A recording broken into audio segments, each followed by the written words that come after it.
जय हिंद साथियों, स्वागत है आपका self study classes with Sumit Jain YouTube channel में। तो दोस्तों आज का सेशन स्टार्ट हो चुका है, तो सभी लोग लाइव आ जाएंगे, वीडियो को लाइक कर देंगे। और दोस्तों हमारा ये जो सेशन है वो रोज होता है रात्रि 9 बजे, ठीक है। तो सभी लोग आ गए हैं तो जल्दी जल्दी से लाइक कर दो सबसे पहले वीडियो को। और साथियों यहाँ पर आपको इंस्टॉल करना है सेल्फ स्टडी क्लासेस ऐप, ठीक है, इंस्टॉल कर लेना है, ठीक है। Self study classes app install कर लेना है। दोस्तों हिंदी साहित्य का यहाँ पर पूरा कोर्स अभी तक आपको 1200 रुपए में मिल रहा था। कितने रुपए में? 1200 रुपए में मिल रहा था। दोस्तों ये जो फर्स्ट वाला बैच है, इस फर्स्ट वाले बैच में मात्र 24 सीटें उपलब्ध हैं, मात्र 24 सीटें उपलब्ध हैं। आप 24 सीटों को जल्दी लें।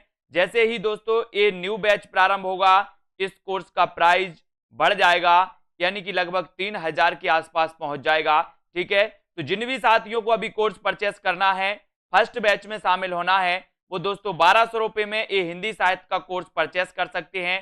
सेल्फ स्टडी क्लासेस जो यूट्यूब चैनल है, जो अपना सेल्फ स्टडी क्लासेस ऐप है, अभी आप इंस्टॉल करें दोस्तों प्ले स्टोर से, ठीक है। और आज ही आपको ज्वाइन करना है, ठीक है, आप ज्वाइन कर सकते हैं। और दोस्तों इन सीमित सीटों की संख्या जो है आपके लिए ये बहुत ही नुकसानदायक होगी और इसका प्राइस बढ़ सकता है, ठीक है। तो कल तक आप ज्वाइन कर लें और वीडियो को लाइक और शेयर जरूर कर दें। और स्टार्ट करते हैं दोस्तों आज का ए सेशन। आज का अपना पहला प्रश्न है, राजभाषा आयोग के प्रथम अध्यक्ष कौन थे? जल्दी से आपको बताना है। प्रश्न क्रमांक 22, राजभाषा आयोग के प्रथम अध्यक्ष कौन थे? सभी लोग बताएं, अपना अपना उत्तर सभी लोग बताएंगे, क्या हो जाएगा राइट आंसर इसका। राजभाषा आयोग के प्रथम अध्यक्ष बताना है, बाल गंगाधर तिलक थे, है ना, मुंशी आयंगर थे, बाल गंगाधर खैर थे, या फिर काका साहेब कालेलकर थे। कौन थे? काका कालेलकर। जल्दी से बताना है विवेक यादव जी, है ना, रतिपाल जी, फटाफट से सभी लोग बताएंगे उत्तर क्या हो जाएगा इसका। उत्तर बताना है सभी को। और उत्तर जो आपका हो जाएगा वो हो जाएगा दोस्तों कि राजभाषा आयोग के जो अध्यक्ष थे वो कौन थे? बाल गंगाधर खैर।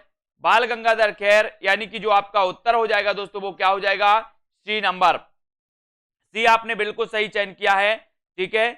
राजभाषा आयोग के प्रथम अध्यक्ष थे बाल गंगाधर खैर, ठीक है। राजभाषा आयोग के प्रथम अध्यक्ष थे बाल गंगाधर खैर। और राजभाषा आयोग संसदीय समिति और उसके प्रतिवेदन के अनुसार संविधान में प्रदत्त 8वीं अनुसूची की तत्कालीन भाषाओं के 20 प्रतिनिधियों वाले आयोग का गठन बंबई प्रांत के भूतपूर्व मुख्यमंत्री श्री बाल गंगाधर खैर की अध्यक्षता में 7 जून 1955 को ये दोस्तों राजभाषा आयोग बना था। कब? 7 जून 1955 को। और राजभाषा आयोग के अध्यक्ष बनाए गए थे प्रथम बाल गंगाधर खैर। तो इसको आपको याद करना है, बाल गंगाधर खैर साहब थे, ठीक है। अब दूसरा क्वेश्चन है आपके सामने कि राजभाषा आयोग के अध्यक्ष कौन थे? ये कई बार पूछा गया है दोस्तों और आपको बताना है। भाषा की सार्थक लघुत्तम इकाई क्या है? भाषा की सार्थक लघुत्तम इकाई आपको चयन करना है, तो फटाफट से जल्दी से चयन करेंगे, उत्तर बताएंगे। सभी लोग समझते हैं दोस्तों, आपको पता है 8वीं अनुसूची में, बोले सर 22 भाषाएं हैं 8वीं अनुसूची में, है ना। और 8वीं अनुसूची भाषा से संबंधित है, संविधान की भाषा से संबंधित जो अनुसूची है वो कौन सी है? 8वीं अनुसूची है, ये भी आपको याद रख लेना है। और भाषा की जो सार्थक लघुत्तम इकाई है वो कौन सी है? शब्द, पद, ध्वनि या फिर वाक्य। सार्थक लघुत्तम इकाई बताना है। बहुत सारे लोग कंफ्यूज है इस प्रश्न में, तो बड़े अच्छे से आराम से आपको बताना है। प्रश्न क्रमांक 24 का आंसर, भाषा की सार्थक लघुत्तम इकाई क्या है? आपका राइट आंसर क्या हो जाएगा? देखो अधिकांश लोग ध्वनि बता रहे हैं, कुछ लोग बता रहे हैं, अधिकांश लोगों ने ध्वनि बताया, लेकिन यहां पर आपने प्रश्न पर गौर नहीं किया दोस्तों। आपका उत्तर हो जाएगा शब्द। अधिकांश लोगों के उत्तर गलत हैं, है ना। आप शब्द ध्वनि बता रहे हैं, बहुत सारे लोगों ने ध्वनि बताया, लगभग 80% लोगों ने क्या बताया? ध्वनि। जो प्रश्न आपने देखा ही नहीं और उत्तर लगा दिया सी, है ना। कुछ लोग वाक्य बोल रहे हैं, हम जी वाक्य नहीं है। भाषा की सार्थक लघुत्तम जो इकाई होती है, भाषा की सार्थक जो लघुत्तम इकाई होती है वो होती है शब्द। यहां से 2 क्वेश्चन बनते हैं दोस्तों, और 2 क्वेश्चन ऐसे बनते हैं, है ना, जो आपको कंफ्यूज करते हैं। अगर आपसे पूछा जाए कि भाषा की लघुत्तम इकाई क्या है, तो आप बताओगे ध्वनि। भाषा की सार्थक लघुत्तम इकाई क्या है, तो आप बताओगे क्या? शब्द। तो यहां पर कंफ्यूज है बहुत सारे लोग, है ना। हाँ, बहुत सारे लोग कंफ्यूज हैं, बोले सी लगा दिया। अब देखो कितने लोग गलत कर रहे हैं ऐसे क्वेश्चन, इतने सरल क्वेश्चन को गलत क्यों कर रहे हो दोस्तों। भाषा की लघुत्तम इकाई ध्वनि, भाषा की सार्थक लघुत्तम इकाई शब्द है, गलत नहीं करना है। भाषा की सबसे छोटी इकाई ध्वनि, शब्द भाषा की लघुत्तम सार्थक इकाई होती है, इसको गलत नहीं करना साथियों, ठीक है। भाषा की लघुत्तम स्वतंत्र एवं सार्थक इकाई को क्या कहते हैं, लघुत्तम स्वतंत्र एवं सार्थक इकाई को क्या कहा जाता है। 25 बताना है, सभी लोग बताएंगे क्या हो जाएगा। प्रश्न क्रमांक 25 का बताना है।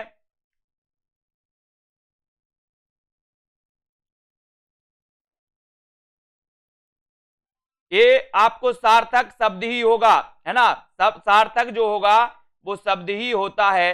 देखो यहां पर कंफ्यूज नहीं होना, है ना। भाषा की सबसे छोटी इकाई वर्ण या ध्वनि, भाषा की सबसे छोटी इकाई वर्ण या ध्वनि, और भाषा की सबसे छोटी सार्थक इकाई शब्द होती है। यहां कंफ्यूज नहीं होना, जहां भी जो लिखा हो उसको सुधार लेना, ठीक है, इसको सुधार लेना। ये क्वेश्चन बहुत सारे लोगों ने गलत किया है ना। भाषा की लघुत्तम स्वतंत्र एवं सार्थक इकाई जो होती है वो होती है शब्द। क्या होती है, शब्द होती है ना। अभी भी कुछ लोग वर्ण बताए जा रहे हैं, क्यों बता रहे हो भैया, अभी तक आप लोग कंफ्यूज हो, क्यों हो, इसलिए बोलते हैं कि अच्छे से पढ़ना है। लघुत्तम स्वतंत्र और सार्थक इकाई होती है शब्द। क्या होता है, शब्द, है ना, इसको याद रख लेंगे, शब्द होता है। इसको कंफ्यूज नहीं होना, और जो कंफ्यूज हो रहे हैं वो कंफ्यूज अपने आप को बिल्कुल ना करें, है ना, क्योंकि कंफ्यूज वाला एक क्वेश्चन है नहीं, जिसलिए आप लोग कंफ्यूज हो रहे हो। यहां पर आ जाते हैं, भाषा की संपर्क भाषा कौन सी है, भाषा की संपर्क भाषा बताना है। कंफ्यूज नहीं होना, प्रश्न स्पष्ट है। भाषा की लघुत्तम इकाई कौन सी है, तो आप बताओगे ध्वनि या वर्ण।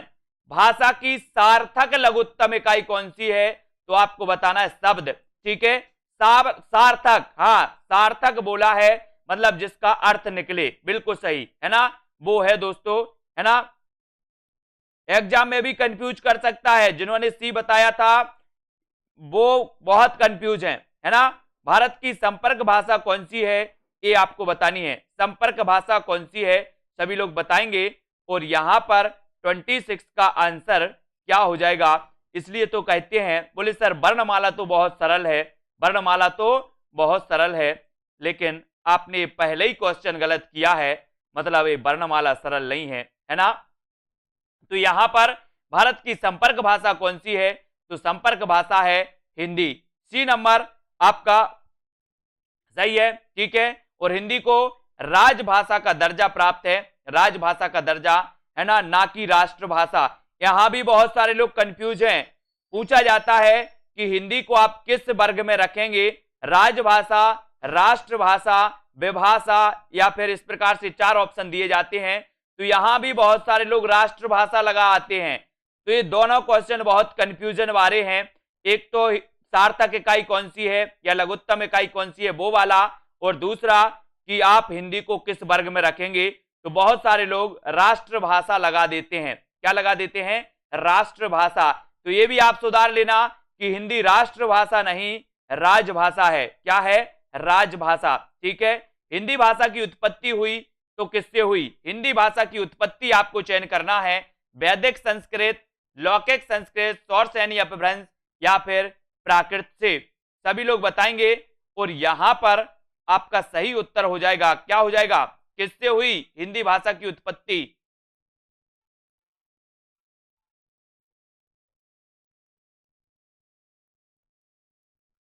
है ना। तो यहां पर दोस्तों जो क्वेश्चन है वो थोड़ा सा अलग है ना। स्वर सैनी अपभ्रंश, स्वर सैनी अपभ्रंश से अपन ने पढ़ा था, क्या पढ़ा था, पश्चिमी राज गुजरात में शेर हैं, पश्चिमी राज गुजरात में शेर हैं, यानी कि पश्चिमी हिंदी, है ना, राजस्थानी और गुजराती, ये स्वर सैनी हिंदी से निकली हैं। लेकिन हिंदी भाषा की अगर उत्पत्ति की बात करें तो ये अपभ्रंश से होती है इसकी, है ना। यहां पर देखो क्या बोल रहे हैं कि उद्भव जो है अपभ्रंश के स्वर सैनी, अर्धमागधी और मागधी रूपों से होती है ना। तो इसको याद कर लेना दोस्तों कि जो हिंदी का उद्भव होता है वो अपभ्रंश के स्वर से यानी अर्धमागधी है ना, और मागधी, अर्धमागधी और मागधी, इनको याद रख लेंगे। ठीक है, कौन कौन सी? स्वर सैनी, अर्धमागधी और मागधी। ठीक है, इन अपभ्रंश से काय की उत्पत्ति होती है? हिंदी की विभिन्न बोलियों, विभिन्न भाषाओं की उत्पत्ति होती है। ठीक है, तो यहां पर आपका उत्तर वैसे सी नंबर ही होगा। ठीक है, क्योंकि हिंदी भाषा की उत्पत्ति स्वर सैनी अपभ्रंश से भी होती है ना। निम्न में से किसे हिंदी की शैली नहीं मानेंगे? किसे नहीं मानेंगे? संस्कृत निष्ठ हिंदी, हिंदुस्तानी, दक्खनी या फिर मसनबी?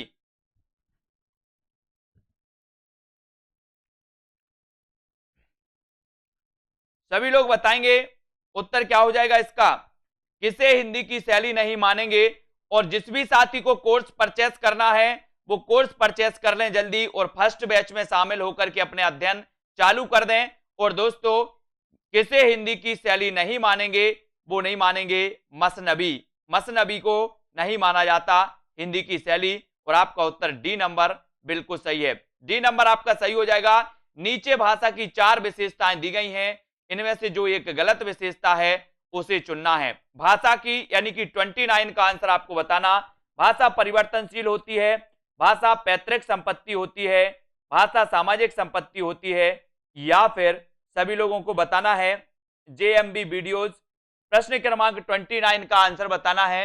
29 का फ्री वीडियो तो मिलेंगे, लेकिन उतना पर्याप्त मटेरियल, अनलिमिटेड जो मटेरियल है आपका हिंदी साहित्य का, वो पूरा आपको फ्री में ऐप पर नहीं मिल पाएगा, लेकिन बहुत सारे वीडियो आपको फ्री में भी मिलेंगे, है ना।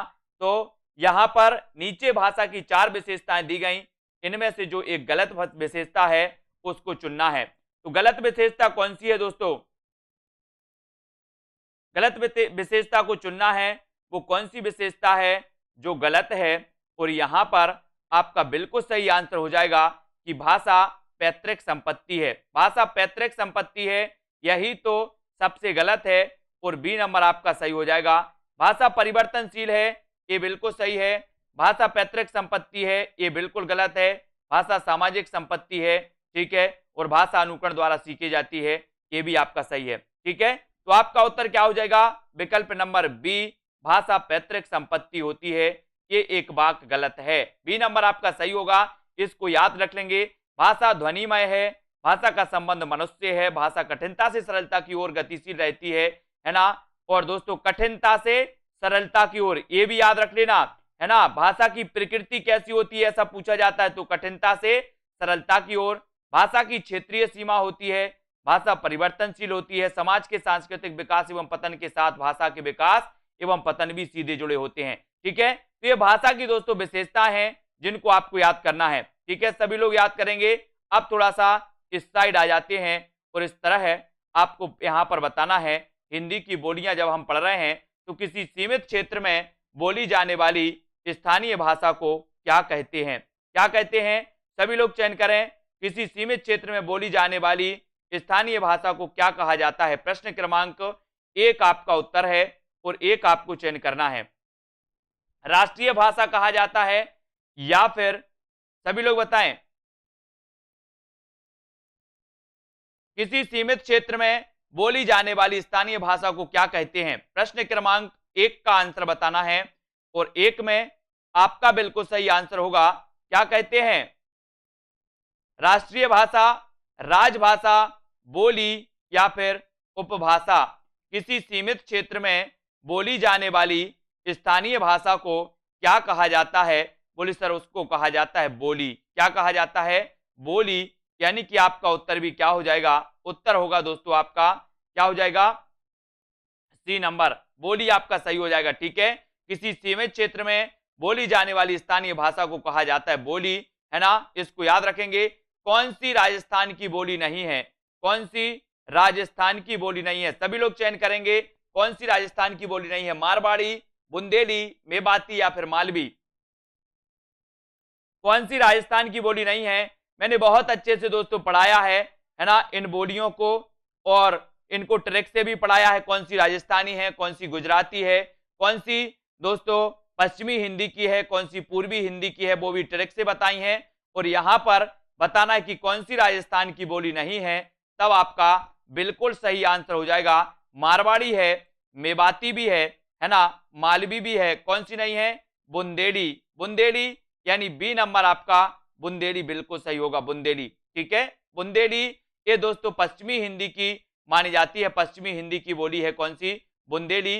तो बी जिन्होंने टिक किया उनका आंसर बिल्कुल सही है। और मैं तो कहता हूं कि हिंदी वाले जितने भी साथी हैं, हिंदी साहित्य वाले, सभी लोग कोर्स परचेस करें, फिर आपको भी आनंद आएगा और मुझे भी आनंद आएगा। सभी लोग जितने भी साथी हैं कोर्स को परचेस कर लें। और ये जो सीटें हैं दोस्तों सिर्फ आपके लिए उपलब्ध हैं, आप लोग फटाक से इन सीटों को दोस्तों ले सकते हैं। जब एक कोर्स की प्राइस 3000 हो जाएगी तो आपकी सीमा से ये बाहर हो जाएगा, है ना, इसलिए आपको बताना है, जल्दी से बताएंगे। हाँ, बुंदेली आपके यहाँ की है, बिल्कुल हमारे यहाँ की है बुंदेली, तो है ना। पश्चिमी राजस्थानी के अंतर्गत मारवाड़ी, और दोस्तों उत्तरी राजस्थानी के अंतर्गत मेवाती, दक्षिणी राजस्थानी के अंतर्गत मालवी, और बुंदेली मध्य प्रदेश उत्तर प्रदेश की सीमा से सटे बुंदेलखंड में बोली जाती है। बुंदेलखंड में, है ना। मैथिली बोली के लोकप्रिय कवि कौन माने जाते हैं, मैथिली बोली के लोकप्रिय कवि बताना है, कमलेश जी, है ना, कौन है, मैथिली बोली के लोकप्रिय कवि कौन माने जाते हैं। जितने साथी देख रहे हैं सभी लोग आज ही ऐप को डाउनलोड करें, ऐप को डाउनलोड करें। ऐप पर दोस्तों एक लाइव क्लास ऐप पर सभी के लिए चालू होने वाली है ना, जल्दी ही वो ऐप पर क्लास चालू होगी। हिंदी साहित्य का एक मैंने बैच बना दिया है, कॉमन बैच है सभी के लिए, वो बैच स्टार्ट होने वाला है, सभी लोग उसमें जुड़ जाना। ठीक है, जिसका बैच कोड है दोस्तों 44HAIZ, यानी कि ये छोटे में है, इसको याद रखेंगे अपन। जो हिंदी साहित्य का ऐप पर बैच है, कॉमन है, जिस पर लाइव क्लास होने वाली है, जल्दी ही आपके पास नोटिफिकेशन आने वाला है कि स्टार्ट होगी क्लास। तो 4HAIZ ये इसका कोड है, इसको ज्वाइन होने के लिए ऐप पर। ठीक है, तो सभी लोग ज्वाइन हो जाएं। और मैथिली बोली के लोकप्रिय कवि विद्यापति माने जाते हैं। विद्यापति ने विद्यापति पदावली जो है दोस्तों, ये पदावली लिखी है, पदावली मैथिली में, याद रख लेना, जो है विद्यापति पदावली। कीर्तिलता और कीर्ति पताका की रचना इन्होंने अबहट्ट में की थी, है ना। तो बैच में सभी लोग ज्वाइन हो जाएं, है ना। और अंगिका किस राज्य की बोली है, अंगिका किस राज्य की बोली है, सभी लोग बताएंगे। और दोस्तों जब आप तैयारी कर ही रहे हो तो तैयारी करो दिल से और मन से। आप लोग पूछ लेना जितने भी साथी ने कोर्स परचेस किया है उनको क्या मटेरियल मिला और कैसे उनकी तैयारी हो रही है, उनसे भी पूछ लेना। ठीक है, अब यहां पर प्रश्न क्रमांक 4 का बताना, अंगिका किस राज्य की बोली है, सभी लोग बताएंगे। और हिंदी साहित्य वाले बैच में आप ज्वाइन हो जाएं ऐप पर, है ना, 4HAIZ। ठीक है, फ्री है बिल्कुल वो क्लास, है ना, जो लाइव क्लास होगी वो बिल्कुल फ्री क्लास होगी। और अंगिका किस राज्य की बोली है, तो वो है दोस्तों अंगिका कहां की है, बिहार की। बिहार यानी डी नंबर आपका बिल्कुल सही हो जाएगा, डी नंबर आपका सही हो जाएगा, बिहार। अंगिका बिहार राज्य की बोली है, नेपाल के तराई वाले प्रदेश में बोली जाती है एवं जनपद के कारण इस बोली का नाम अंगिका पड़ा था। ठीक है, अंग जनपद के कारण अंगिका इसका नाम पड़ा था, इसको याद कर लेना। और साथियों टीजीटी पीजीटी आप नोटिफिकेशन का इंतजार ना करें, अपनी जो तैयारी उसको निरंतर जारी रखें और इस कोर्स को परचेस जरूर करें, है ना, जो कि आपकी दोस्तों लेने के अंदर ही है, यानी कि आपकी सीमा से बाहर नहीं है, जो आप ले नहीं सकते, आप ले सकते हो। एक कोर्स आपके नेट एग्जाम के लिए उपयोगी होगा, टेट पीजीटी, है ना। और दोस्तों आप जिस भी एग्जाम की तैयारी कर रहे हैं हिंदी साहित्य से लेकर के, तो आपके लिए सबसे उपयोगी दोस्तों होगा, जहां पर आपको सब कुछ पढ़ाया जाता है। कोई भी ऐसा फैक्ट नहीं है, जैसा अध्ययन होना चाहिए वैसा ऐप पर होता है, टेस्ट भी होता है ना, ट्रिक भी होती है, विस्तृत अध्ययन भी होता है, सब कुछ होता है आपके लिए उपलब्ध है और आप लोगों के अनुसार होता है सब कुछ। ग्वालियर की बोली है, तो ग्वालियर की बोली है दोस्तों बुंदेली। कौन सी है, बुंदेली। ये कई बार एग्जाम में पूछा गया है, ग्वालियर की बोली कौन सी है, तो बुंदेली है। ठीक है, ए नंबर आपका बिल्कुल सही हो जाएगा, ए आपका सही हो जाएगा। बुंदेली बुंदेलखंड की बोली है, झांसी जालौन हमीरपुर और ग्वालियर जिले के पूर्वी क्षेत्रों में बोली जाती है दोस्तों, है ना। इसको याद रखें, झांसी जालौन हमीरपुर में कौन सी बोली बोली जाती है, ऐसा भी पूछा जाता है, तो इसके लिए भी आपको तैयार रहना है। सभी लोग बताएंगे, ऐप का टाइम दिया जाएगा। सबसे पहले तो सभी लोग बैच में जुड़ जाएं, है ना। हिंदी साहित्य बैच है, हिंदी साहित्य, जिसका कोड मैंने आप लोगों को कई बार दिया है, ठीक है, याद रख लेना। और झांसी, जालौन, हमीरपुर में कौन सी बोली बोली जाती है तो आपको बताना है। अभी अपन ने ऊपर पढ़ा है कि सर झांसी, है ना, जालौन, हमीरपुर, ग्वालियर में जो बोली बोली जाती है वो बोली बोली जाती है बुंदेली, और बुंदेली पश्चिमी हिंदी की बोली मानी जाती है, ठीक है। तो यहां पर आपका उत्तर ए नंबर जो आपने बिल्कुल सही टिक किया है, सुमित कुमार, है ना, प्रेम जी, विमलेश जी, पश्चिमी हिंदी की सर्वाधिक प्रमुख बोली इनमें से कौन सी है। प्रश्न क्रमांक 7 का उत्तर आपको चयन करना है। पश्चिमी हिंदी की सर्वाधिक प्रमुख बोली इनमें से कौन सी है। फटाक से, कल मेरा टारगेट है दोस्तों 24, कल मेरा टारगेट है, कल जो 24 सीटें खाली हैं वो पूरी 24 सीटें कल भर जाएंगी, है ना। तो जिस भी साथियों को पहले बैच में ज्वाइन होना है वो फर्स्ट बैच में कम फीस दे करके, है ना, ज्वाइन हो सकता है। फिर सेकंड बैच जब चालू होगा उसमें दोस्तों आपकी फीस भी आपको बड़ी मिलेगी, है ना, और जल्दी उसकी पढ़ाई भी जल्दी स्टार्ट नहीं होगी, है ना। तो इसलिए फर्स्ट बैच में जो ज्वाइन होना चाहते हैं वो जल्दी कर लें। और कल 24 जितनी भी 24 सीटें बची हैं, कल मेरा टारगेट है कि ये 24 सीटें कल भर जानी चाहिए और इस बैच को व्यवस्थित हो जाना चाहिए, ठीक है। तो पश्चिमी हिंदी की सर्वाधिक प्रमुख बोली इनमें से कौन सी है। तो पश्चिमी हिंदी की अपन ने पढ़ी थी, कानों के खड़ी बुंदेली ब्रजभान हरि के पास, कानों के खड़ी बुंदेली ब्रजभान हरि के पास। कानों से कन्नौजी हमने पढ़ा था, कानों के खड़ी बुंदेली, खड़ी से खड़ी बोली पढ़ लिया था, खड़ी बुंदेली से बुंदेली, ब्रज से ब्रज भाषा, हरि से हरियाणवी पढ़ लिया था। तो कानों के खड़ी बुंदेली ब्रजभान हरि के पास, यानी कि ब्रज भाषा दोस्तों जो है ब्रज भाषा है। सर्वाधिक प्रमुख बोली जो मानी जाती है वो ब्रज भाषा मानी जाती है ना, पश्चिमी हिंदी की। ये नंबर एक काव्य भाषा भी मानी जाती है दोस्तों, काव्य भाषा के रूप में इसका प्रयोग किया गया और ये सर्वाधिक प्रमुख मानी जाती है। इसको याद रख लेना। ब्रज भाषा है, ब्रज का पुराना अर्थ है पशुओं या गौओं का समूह या चारागाह। पशुपालन के प्राधान्य के कारण यह क्षेत्र ब्रज कहलाया और इसी आधार पर इसकी बोली ब्रजभाषा कहलाई।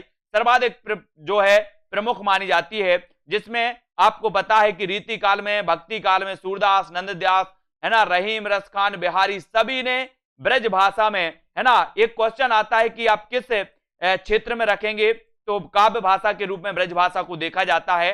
तो यहां पर याद कर लेना। और ब्रज भाषा का क्षेत्र कौन सा नहीं है ये आपको बताना है, कौन सा नहीं है ब्रज भाषा का।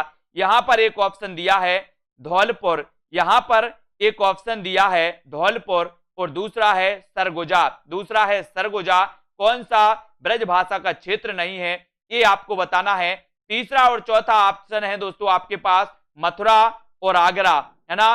तो आपको पता है कि जो ब्रज भाषा का क्षेत्र नहीं है वो कौन सा नहीं है, सरगुजा। कौन सा नहीं है, सरगुजा नहीं है ना। तो उत्तर आपका बी नंबर सरगुजा सही हो जाएगा, ठीक है, बिल्कुल सही है। ब्रज भाषा है तो ब्रज भाषा क्या है दोस्तों, ब्रज भाषा क्या है, पूर्वी हिंदी, पश्चिमी हिंदी, बिहारी हिंदी या फिर पहाड़ी हिंदी। अपन ने कई बार पढ़ा कि कानों के खड़ी बुंदेली ब्रजभान हरि के पास, ये पश्चिमी हिंदी का कोड है दोस्तों। पश्चिमी हिंदी की जब बोलियां याद करते हैं तो एक कोड याद करना है आपको, कानों के खड़ी बुंदेली ब्रजभान हरि के पास। और जब आप इस कोड को याद करते हो, जब इस कोड को याद करते हो तो ये बोलियां आपको याद हो जाती हैं। और क्वेश्चन ये आता है कि कौन सी पश्चिमी हिंदी की है, कौन सी पूर्वी हिंदी की है। तो ब्रज भाषा पश्चिमी हिंदी की है और आपका बी नंबर काव्य भाषा के रूप में इसको जाना जाता है ब्रज भाषा को, और बी आपका बिल्कुल सही हो जाएगा, है ना। खसखुरा या खुरखाली भाषा है तो बताना है खसखुरा या गुरखाली भाषा है कहाँ की, नेपाल की राजभाषा, गढ़वाल की लोक भाषा, कुमाऊनी की साहित्यिक भाषा या इनमें से कोई नहीं। सभी लोगों को इसको चयन करना है। और जिन भी साथियों को कोर्स लेना है दोस्तों वो अभी संपर्क कर सकते हैं, है ना, कॉल कर सकते हैं और नीचे नंबर चल रहा है, नंबर पर भी आप बता सकते हैं कि कोर्स लेना है ना, कोर्स आप लें, जरूर लेना है आपको, ठीक है। तो खसखुरा या गुरखाली भाषा है तो ये क्या मानी जाती है दोस्तों, नेपाल की राजभाषा है, गढ़वाल की लोक भाषा, कुमाऊनी की साहित्यिक भाषा, इनमें से कोई नहीं दोस्तों। मैं आपको बता रहा हूं कि अभी नहीं तो कभी नहीं, है ना। हिंदी साहित्य का पढ़ने का मौका ऐसा आपको बार बार नहीं मिलेगा, इसलिए हिंदी साहित्य जो सिर्फ आपके लिए सबसे कम फीस में उपलब्ध करवाया उसको ज्वाइन आपको जरूर करना है। और उत्तर होगा कि सर खसखुरा और गोरखाली भाषा जो है ये नेपाल की राजभाषा है।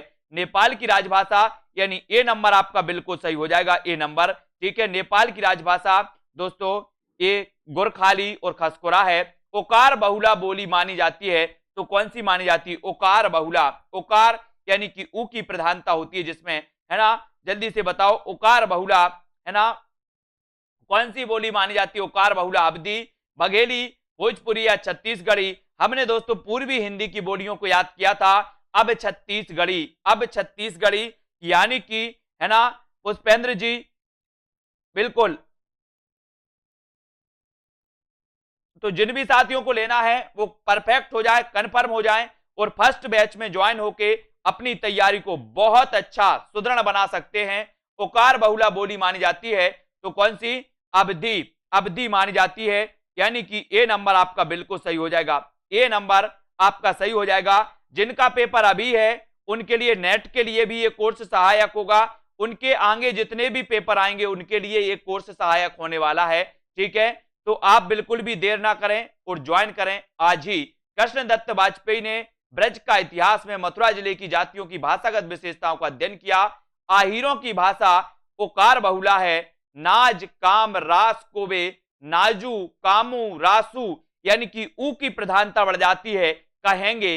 वाजपेयी जी ने इसे ओकार बहुला को भारत द्वारा निर्दिष्ट अभिरोक्ति से संबंध किया। ओकार बहुला जो है वो कौन सी है? अवधि। कौन सी है? अवधि, है ना, इसको याद रख लेना। अवधि को ओकार बहुला कहा जाता है अंकित कुमार जी, है ना। तालई, ताले पे पानी पताले गए बेटी, है ना, पुरेन गई कुमलाई हो, गंगा जमुना बिच रेती पर तू कैसे कई रंचऊ ब्याह रे, है ना। इसमें बताना है एक कौन सी बोली से संबंधित पंक्ति है, सभी लोग बताएंगे। चंदन सिंह जी ऐप डाउनलोड कर लें। सबसे पहले तो ऐप आपको डाउनलोड करना है, सभी लोग ऐप डाउनलोड करें, क्योंकि दोस्तों ऐप पर क्या होने वाला है? ऐप पर लाइव क्लास स्टार्ट होने वाली है। जैसे ही कोर्स में 500 बच्चे हो जाएंगे, कोर्स में हिंदी साहित्य के 400 कुछ हो गए हैं, 500 हो जाएंगे और आपकी लाइव क्लास स्टार्ट हो जाएगी। तो जल्दी से बताना है। ताले के पानी पताले गए बेटी, है ना, पुरेन गई कुमलाई हो, गंगा जमुना बिच रेती। तो ये किस भाषा, किस बोली से संबंधित ये पंक्ति है? तो यहां पर आपका दोस्तों हमने देखा कि जो अवधी भाषा है ये ओकार बहुला भाषा मानी जाती है ना।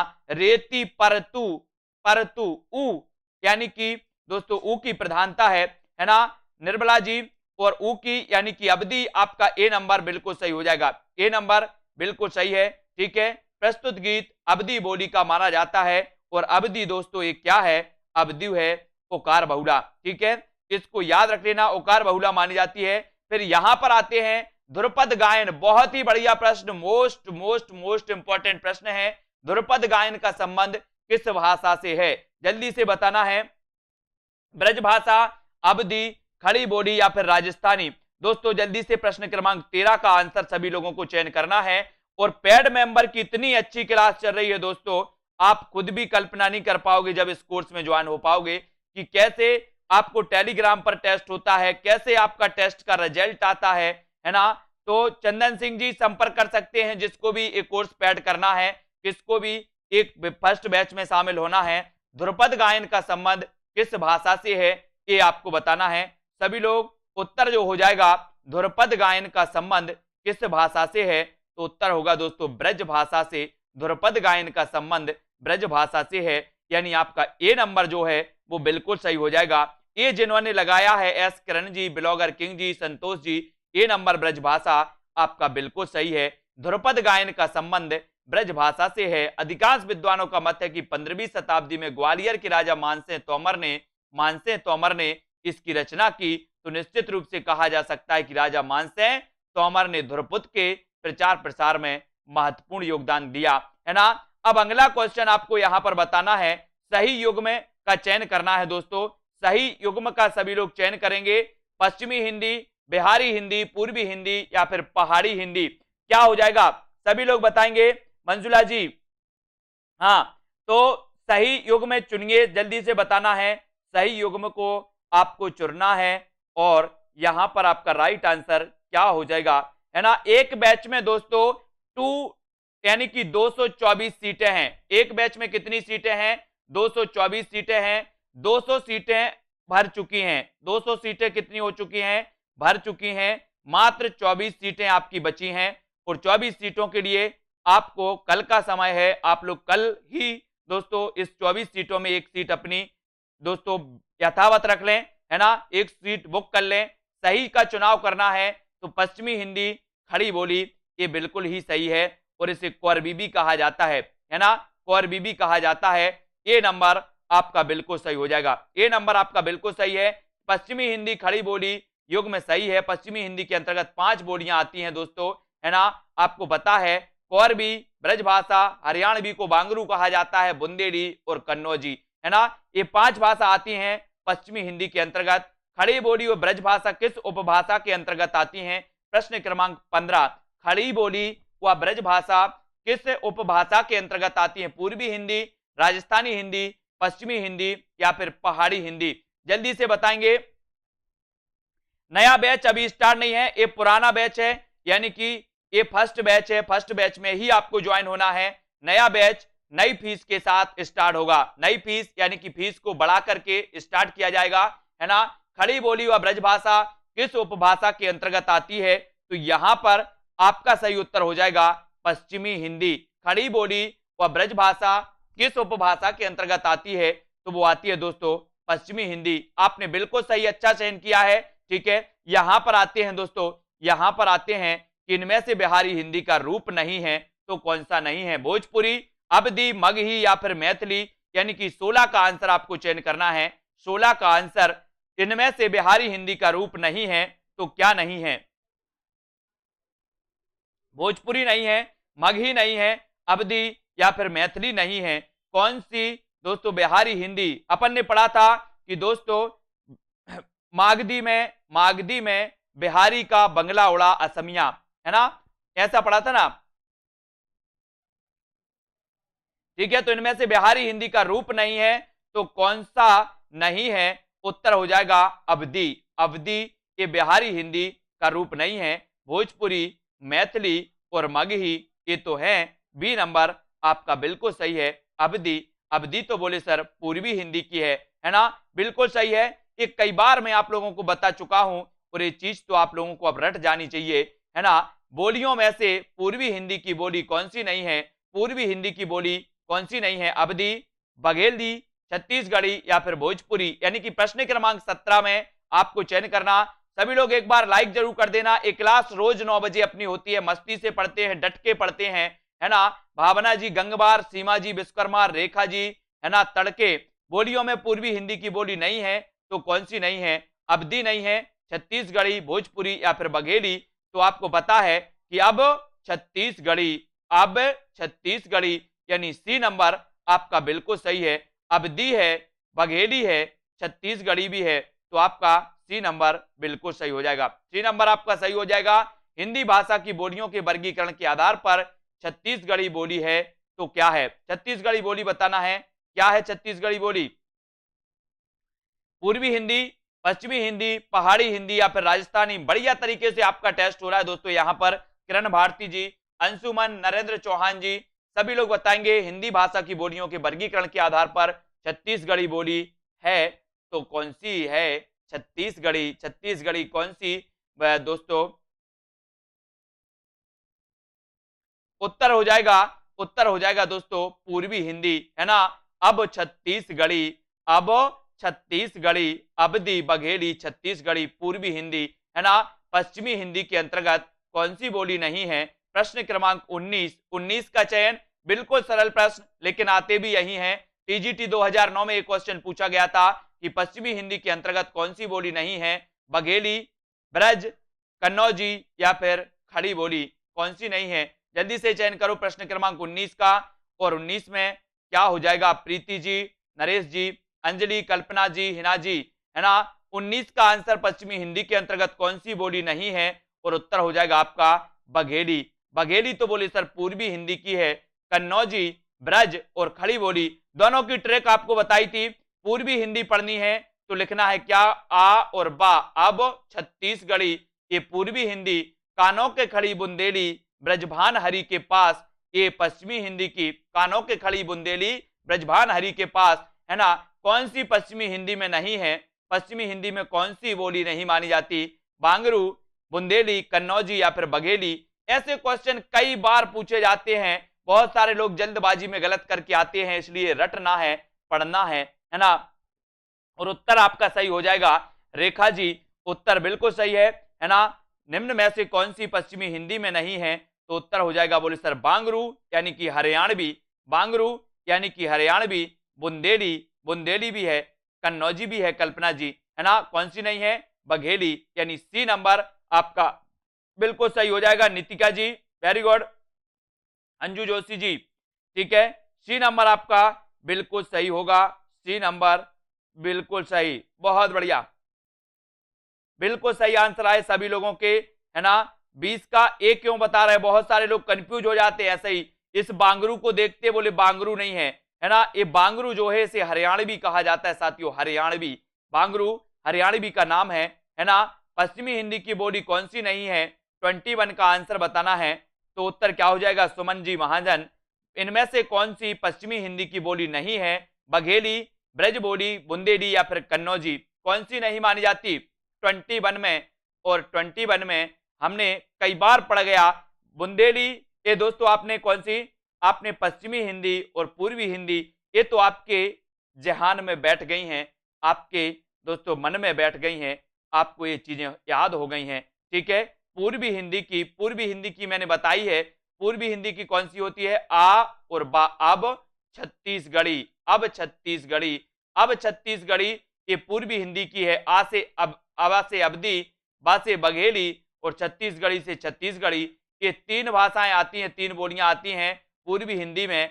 पश्चिमी हिंदी में दोस्तों बोली नहीं है, तो बघेली नहीं है, बुंदेली है, ब्रज है, कन्नौजी भी है, ठीक है। इनको अच्छे से रटना है, याद करना है, ये कभी भी पूछी जाती हैं, गलत नहीं करना है, कोई भी गलत नहीं करेगा। कौन सी पश्चिमी हिंदी की बोली नहीं है? प्रश्न क्रमांक 22, फिर से ये क्वेश्चन पूछा गया, तो कौन सी नहीं है? तो आपको इतना तो याद हो गया है, मैंने कई बार बताया, कानों के खड़ी, कानों के खड़ी बुंदेली ब्रज भान हरि के पास, है ना। कानों से कन्नौजी, खड़ी से खड़ी बोली, है ना, बुंदेली से बुंदेली, बुंदेली, ब्रज से ब्रज, है ना। और एबीसी भी याद कर सकते हो, एबीसी भी बेस्ट है, बिल्कुल मंजुला जी, एबीसी अवधी बघेली छत्तीसगढ़ी हो सकती है एबीसी, है ना। लेकिन हिंदी को हिंदी में ही याद करना है, बोले सर अब छत्तीसगढ़ी, अब छत्तीसगढ़ी, और उत्तर होगा डोंगरी, है ना, डोंगरी नहीं है। डी नंबर आपका बिल्कुल सही है, जो आप लोगों ने बिल्कुल सही चयन किया है। निम्न में से एक पश्चिमी हिंदी वर्ग की बोली नहीं है, तो कौन सी नहीं है? यही क्वेश्चन आ रहे हैं और बढ़िया क्वेश्चन है, ये क्वेश्चन आपको रटवा देंगे, क्या पूर्वी है क्या पश्चिमी है ना। क्वेश्चन आते भी यहीं से हैं साथियों, और आते हैं तो गलत नहीं करना है, गलत हो जाएगा तो पछताना मत कि इतनी अच्छी पढ़ी थी, है ना। और एक पश्चिमी हिंदी वर्ग की बोली नहीं है, तो छत्तीसगढ़ी नहीं है, छत्तीसगढ़ी नहीं है, खड़ी है, कन्नौजी है, ब्रज है, ठीक है। खड़ी, कन्नौजी, ब्रज, ये तो आपकी हैं, छत्तीसगढ़ी नहीं है। बी नंबर नहीं है, पश्चिमी हिंदी के अंतर्गत कौन सी बोली नहीं आती? कौन सी बोली नहीं आती? छत्तीसगढ़ी, कोरवी, बुंदेली या फिर छत्तीसगढ़ी। ये छत्तीसगढ़ी 2 बार दे दिया, है ना। पश्चिमी हिंदी के अंतर्गत नहीं आती, तो बोले सर एक तो छत्तीसगढ़ी ए नहीं आती और एक छत्तीसगढ़ी ए भी नहीं आती, है ना। तो उत्तर कोई भी लगा दो, कुछ लोग ए लगा दो, कुछ लोग डी लगा दो, काम बराबर भारी हो जाएगा, है ना। छत्तीसगढ़ी, छत्तीसगढ़, छत्तीसगढ़ी, छत्तीसगढ़, है ना, इस प्रकार से। तो ये दोस्तों छत्तीसगढ़ी या छत्तीसगढ़ ये अलग अलग हैं, है ना, मतलब ये डबल बार यहां पर दे दिया गया है, तो ए या फिर डी, ठीक है, इस प्रकार से। पश्चिमी हिंदी की कितनी बोलियां हैं? पश्चिमी हिंदी की अपन ने कितनी बोलियां पढ़ी हैं, जल्दी से बताओ। पश्चिमी हिंदी की, बोले सर पा से पश्चिमी और पा से 5, पा से पश्चिमी और पा से 5, पश्चिमी 5, पश्चिमी 5, याद रख लेना, पश्चिमी 5, पा से पश्चिमी और पा से 5, तो पश्चिमी हिंदी की बोलियां हैं 5, कितनी हैं? 5, तो उत्तर भी आपका क्या होगा? 5, 5, 5, यानी बी नंबर बिल्कुल सही हो जाएगा, 5 आपका सही होगा। पश्चिमी हिंदी में कौन बोली है? 26 का आंसर आपको बताना है, 26 में। और कौन कौन ऐसे बंदे हैं, कौन कौन ऐसे व्यक्ति हैं जिन्होंने अभी तक ऐप डाउनलोड नहीं किया? Self study classes app download नहीं किया, बहुत सारे लोगों ने नहीं किया, उनकी मिस होगी लाइव क्लासें। अब क्लास स्टार्ट होने वाली है ऐप पर, है ना, फ्री क्लास होगी, live class free class app पर होगी, है ना। और पेड मेंबर के लिए तो अलग ही है, कुछ खास ही है पेड मेंबर के लिए तो, है ना। पश्चिमी हिंदी में कौन बोली है, तो वो बोली है कन्नौजी। कौन सी है, कन्नौजी, यानी बी नंबर आपका बिल्कुल सही हो जाएगा। ठीक है, इनमें से कौन सी बोली पश्चिमी हिंदी के अंतर्गत नहीं आती, कौन सी नहीं आती, खड़ी बोली, ब्रजभाषा, कन्नौजी या फिर अवधी, इनमें से कौन सी बोली पश्चिमी हिंदी के अंतर्गत नहीं आती, तो कौन सी नहीं आती, पश्चिमी। ये तो आपको कई बार आपने पढ़ लिया। बोले सर पूर्वी हिंदी की बात करें तो पूर्वी हिंदी के अंतर्गत 3 बोलियां आती हैं, पश्चिमी हिंदी की बात करें तो पश्चिमी हिंदी के अंतर्गत 5 बोलियां आती हैं, है ना। कौन सी बोली पश्चिमी हिंदी के अंतर्गत नहीं आती, तो पश्चिमी के अंतर्गत खड़ी आती है, ब्रज आती है, कन्नौजी आती है, अवधि नहीं आती, यानी कि उत्तर आपका डी नंबर बिल्कुल सही हो जाएगा। ठीक है, सभी लोग बैच में जुड़ जाना है, ऐप डाउनलोड कर ले सबसे पहले तो, और ऐप में हिंदी साहित्य बैच में क्लिक करना है। एक पेड मेंबर का बैच अलग है और आपका जो फ्री वाला एक बैच होगा कॉमन है वो हिंदी साहित्य का। आपको क्या डालना है दोस्तों, यहां पर 4 लिखना है, एच फिर ए फिर आई और फिर जेड। ठीक है, ये आपका कोड है हिंदी साहित्य बैच में जुड़ने के लिए। हिंदी साहित्य बैच में आप जुड़ जाएं, यहां पर लाइव क्लास स्टार्ट होने वाली है। ठीक है, और दोस्तों जिन भी साथियों को पेड कोर्स लेना है वो पेड कोर्स ले सकते हैं जल्द ही। फर्स्ट बैच में शामिल होकर के आप दोस्तों इस कोर्स में ज्वाइन हो सकते हैं। इसमें 224 यानी कि 224 दोस्तों सीटें हैं, जिसमें से 200 सीटें इसमें भर चुकी हैं, मात्र 24 सीटें यहां पर रह गई हैं। ठीक है, तो 24 सीटें आपके लिए हैं, आप जल्द ही कल ही इसको ज्वाइन करें और फर्स्ट बैच में स्टार्ट जल्दी से पढ़ना स्टार्ट करें। ठीक है, तो दोस्तों वीडियो को सभी लोग लाइक कर दें, कल हम इसके आगे पढ़ेंगे और ज्वाइन आपको जरूर करना है। जितने भी साथी हैं मैं कहता हूं कि आपका अभी 1200 रुपए में जो कोर्स मिल रहा है, ऐसा ना हो कि ये कोर्स आगे और इसकी प्राइस बढ़ जाए, है ना, तो इसकी प्राइस भी बढ़ सकती है। हाँ, पेड वाले भी उसमें आ सकते हैं और बिना पेड वाले भी उसमें आ सकते हैं, ममता जी सभी आ सकते हैं उसमें।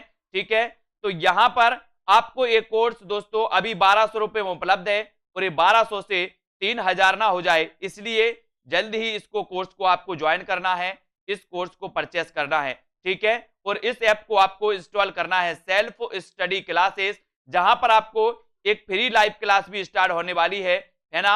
और दोस्तों इससे आप जुड़े रहें और वीडियो को सभी लोग लाइक करें। कोमल शर्मा जी, कविता जी, ठीक है, हाँ उन्हें भी लिंक, जो पेड वाले हैं उन्हें भी लिंक मिलेगी, पेड वाले भी इस कोर्स से जुड़ जाएंगे। ठीक है, पेड वाले भी इस कोर्स से जुड़ जाएंगे बिमलेश जी, है ना, पेड वाले भी इस कोर्स से जुड़ना है। पेड वालों को डबल फायदा, यहां पर आप ये भी पढ़ पाओगे और वो भी सारी चीजें मिलेंगी, है ना। तो पेड वाले भी इस कोर्स से जुड़ जाएं सभी लोग। उमा देवी जी, और जिसको साथ ही ये कोर्स परचेस करना है ना, जो इस का लाभ लेना चाहते हैं, रेगुलर अध्ययन करना चाहते हैं, क्रमबद्ध करना चाहते हैं, तो वो कर सकते हैं, है ना, और वो संपर्क कर सकते हैं। आपको मैंने नंबर भी दिया है, नीचे नंबर चल रहा है, तो वो जल्दी से बताइएगा कि सर मुझे भी करना है ना। और दोस्तों 28 तक बहुत सारे वीडियो यहां पर उपलब्ध हो चुके हैं दोस्तों। आपकी निबंध की ट्रैक यहां पर आ चुकी है और निबंध के बाद दोस्तों जीवनी की ट्रैक, आत्मकथा की ट्रैक, है ना, और आत्मकथा के बाद यहां पर और कौन सी आ चुकी है, उपन्यास की भी ट्रैक आ चुकी है और बहुत सारे वीडियो, लगभग 50 ट्रिकी वीडियो यहां पर उपलब्ध हो चुके हैं। कितने, 50 ट्रिकी वीडियो और लगभग 80 विस्तृत अध्ययन की वीडियो उपलब्ध हो चुके हैं और लगभग दोस्तों आपकी पूरे नोट्स भी उपलब्ध है। लगभग चैप्टर वाइज यहाँ पर 8-10 टेस्ट भी उपलब्ध हो चुके हैं। तो आप लोग टेस्ट भी लगाएंगे, रिजल्ट भी आपका घोषित किया जाता है। जैसे मान के चलो कि एक बैच में 224 बच्चे हैं, 224 बच्चे में आपका क्या स्थान है, आप कितना तरक्की कर रहे हो, उसमें दोस्तों आपको इस 224 बच्चों में आपका स्थान भी आएगा कि आपका कितने परसेंटेज आए हैं। 20 नंबर पे हैं आप, 30 में हैं, फर्स्ट रैंक लगी है, सेकंड लगी या थर्ड लगी, ऐसे करके रिजल्ट भी घोषित किया जाता है। पेड मेंबर का टेस्ट के बाद टेस्ट होता है, पूरा सुबह 8 बजे से लेकर के शाम को 8 बजे तक की अवधि होती है टेस्ट की, है ना। इस बीच आप टेस्ट दे सकते हो, आपके नंबर आपको भी पता चलते हैं, सॉल्यूशन भी आपको मिलता है, कैसे आपको सॉल्यूशन, कौन सा आपने गलत किया है, कौन सा सही किया वो भी आपको पता चलता है, इसका उत्तर क्या होना चाहिए वो भी पता चलता है, और साथ ही रिजल्ट भी पता चलता है कि 224 बच्चों में आपका स्थान क्या है वो आपको पता चलता है। सारी चीजें यहां पर आपको व्यवस्थित तरीके से ज्ञान और क्लासें मिल रही हैं, तो जुड़े रहिए वो दोस्तों। और एक 5:30 बजे क्लास पेड मेंबर की अलग से होती है, जिसमें बहुत सारे ऐसे कठिन चैप्टर होते हैं जिनको ट्रिक से पढ़ाने का प्रयास किया जाता है, ट्रिक से बताने का प्रयास किया जाता है। ठीक है, तो वीडियो को लाइक करें, और दोस्तों कल आपके लिए इसको ज्वाइन करना है, ऐप को डाउनलोड कर लें। ठीक है, आप प्ले स्टोर में सर्च करें Nirmala ji self study classes, इस प्रकार से सेल्फ स्टडी क्लासेस आपको दिखेगा, तो इसको इंस्टॉल कर लेना है। ये लोगो लगा है ना, तो आज ही आपको ज्वाइन करना है और ऐप डाउनलोड करके अपने हिंदी साहित्य के अध्ययन को और आगे बढ़ाना है। ठीक है, जहां पर बहुत सारी फ्री क्लासें हैं ऐप पर, तो दोस्तों कुछ पेड क्लासें भी आपको यहां पर मिलने वाली हैं। ठीक है, तो आज के वीडियो के लिए बस इतना ही साथियों, जय हिंद।